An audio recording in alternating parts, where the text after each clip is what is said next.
নমস্কার বন্ধুরা, সুস্মিতার রান্নাঘর স্লাইস অফ লাইফে আরও একবার আপনাদের সকলকে স্বাগত জানাই। খুবই সহজ, সুস্বাদু এবং ভীষণ রকম উপকারী একটা ডালের রেসিপি নিয়ে আরও একবার চলে এসেছি আজকের পর্বে। কাঁচা পেঁপে ও সজনে ডাঁটা দিয়ে সম্পূর্ণ নিরামিষ একটা মুগ ডালের রেসিপি আজ তৈরি করে দেখাবো। কাঁচা পেঁপে ও সজনে ডাঁটা উভয়ই স্বাস্থ্যের জন্য অনেক উপকারী সবজি। হজম শক্তি বৃদ্ধি থেকে শুরু করে রোগ প্রতিরোধ ক্ষমতা হোক বা ত্বকের উজ্জ্বলতা বাড়ানো অথবা ওজন কমানো সবকিছুতেই দারুণ রকম ভূমিকা পালন করে। বিশেষ করে এই সময়ে এই সবজিগুলো আমাদের শরীর সুস্থ রাখতে দারুণভাবে হেল্প করে। এই ডাল বানাবার জন্য আমি একটা প্রেসার কুকারে নিয়ে নিচ্ছি হাফ কাপ মুগ ডাল। এখন ডালগুলোকে হালকা একটু ভেজে নেব। ডালের দানাগুলোয় হালকা রং না আসা পর্যন্ত ভাজতে হবে। খুব বেশি ডার্ক করে ভাজলে আবার ডাল সেদ্ধ হতে চাইবে না, তাই দানাগুলোয় হালকা একটু রং না ধরা পর্যন্ত ভেজে নিচ্ছি। ডালগুলো আমার ভাজা হয়ে গেছে। দানাগুলোয় দেখুন বন্ধুরা হালকা হালকা রং ধরেছে আর ভাজা ডাল থেকে খুব সুন্দর গন্ধ ছেড়েছে। এর থেকে বেশি আর ভাজবো না। এবার ভাজা ডালের মধ্যে জল ঢেলে দিয়ে একবারের জন্য ডালগুলো ধুয়ে নেব। ডাল ধুয়ে নেবার পর জল ফেলে দিয়েছি। এখন এর মধ্যে সেদ্ধ হবার মতন জল দিয়ে দেব। মোটামুটি 1.5 কাপ মতন জল এর মধ্যে আমি দিয়ে দিচ্ছি। আর এখানে নিয়েছি অর্ধেক একটা কাঁচা পেঁপে। যেহেতু কুকারে সেদ্ধ করব, তাই যাতে গলে না যায় সেজন্য একটু মোটা মোটা করে পেঁপের টুকরোগুলো আমি কেটেছি। যদি কুকারের জায়গায় আপনারা কড়াই বা অন্য পাত্রে সেদ্ধ করেন, সেক্ষেত্রে পেঁপের টুকরোগুলো পাতলা পাতলা করে কেটে নেবেন, না হলে সেদ্ধ হতে সময়টা বেশি নেবে।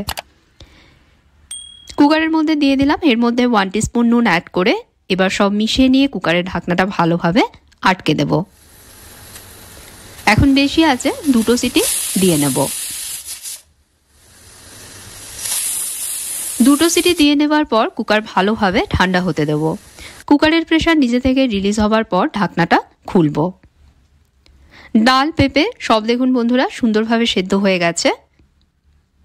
এবার একটা কড়াইতে 1 চামচ তেল গরম করে নিচ্ছি। তেল গরম হলেই ফোড়নে দিচ্ছি এর মধ্যে একটা তেজপাতা আর 2টো শুকনো লঙ্কা। তেজপাতা শুকনো লঙ্কা একটু ভেজে নিয়েই দিয়ে দেবো এর মধ্যে 1 টিস্পুন গোটা জিরে। ডালের ফোড়নে রং আর গন্ধ না আসা পর্যন্ত ভেজে নেবেন বন্ধুরা। ফোড়নটা ভালোভাবে ভেজে নিলেই দেখবেন ডালটা অনেক ভালো খেতে লাগবে। ফোড়নটা ভাজা হয়ে গেলে সেদ্ধ করে রাখা ডাল এর মধ্যে ঢেলে দিচ্ছি। আর দিয়ে দিচ্ছে এর মধ্যে সজনে ডাঁটা। 2টো সজনে ডাঁটার খোসা ছাড়িয়ে নিয়ে লম্বা লম্বা টুকরোয় ডাঁটাগুলোকে আমি কেটে নিয়েছি। ডাঁটাগুলো পরে দিলে ডালের গন্ধটা সুন্দর আসে। তাছাড়া সজনে ডাঁটা সেদ্ধ হতেও কম সময় লাগে, সেজন্য এগুলোকে পরে দিতে হবে। কুকার ধুয়ে দিয়ে দিচ্ছি এর মধ্যে আরও একটু জল। ডাল কতটা পাতলা বানাবেন সেই বুঝে এর মধ্যে জল দেবেন। 1/4 টিস্পুন দিয়ে দিচ্ছে এর মধ্যে হলুদ গুঁড়ো। হলুদ অল্প করে দেবেন, তাহলে ডালের রংটা দেখবেন সুন্দর আসবে। ব্যাস, সব আবারও মিশিয়ে দিয়ে কড়াইটা ঢেকে দেব। সজনে ডাঁটা সেদ্ধ না হওয়া অবধি ডাল ফুটতে দেব। এভাবে আমি প্রায় 5 মিনিট লো মিডিয়াম আঁচে ডাল ফুটিয়েছি। ডাঁটাগুলো সেদ্ধ হয়ে গেছে। এখন ডালের মধ্যে দিয়ে দিচ্ছি 2টো কাঁচা লঙ্কা আর দেব সামান্য একটু চিনি। কাঁচা পেঁপে একটু জলসা খেতে হয় বলে সামান্য একটু চিনি আমের মধ্যে অ্যাড করছি, তবে চিনি এখানে সম্পূর্ণ অপশনাল, দিতে না চাইলে স্কিপ করতে পারেন। আরও 1 মিনিট ডাল ফুটিয়ে নেব।